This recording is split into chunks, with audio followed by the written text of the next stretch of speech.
Okay, so took the pedal out. I put the pedal back in. Let's see.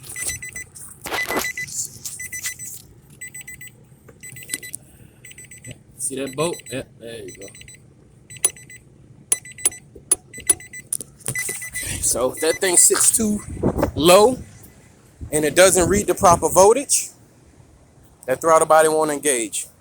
So I put the old throttle body back on because he has this solenoid is throwing a code, and by that code being thrown, you can't do a system relearn, or should I say throttle body relearn. So the customer has to replace this in order for me to put the new throttle body on to get the vehicle to perform much better. This old one is kind of slow responding, so let's see what we get, folks.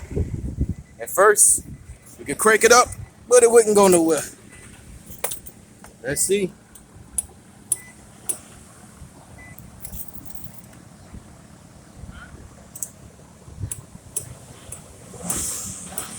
That's what it was. So we got it right now. Oh, go that way.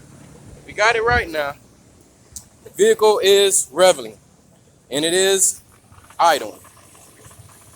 All right, so this is a slow response time.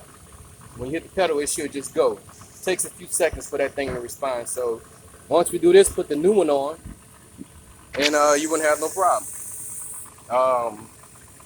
Other than that, I'm gonna cut it off, start it back up, try it out again. So if anybody's experiencing these type of issues, please don't hesitate. Call Days Ahead Autocare. I get you right.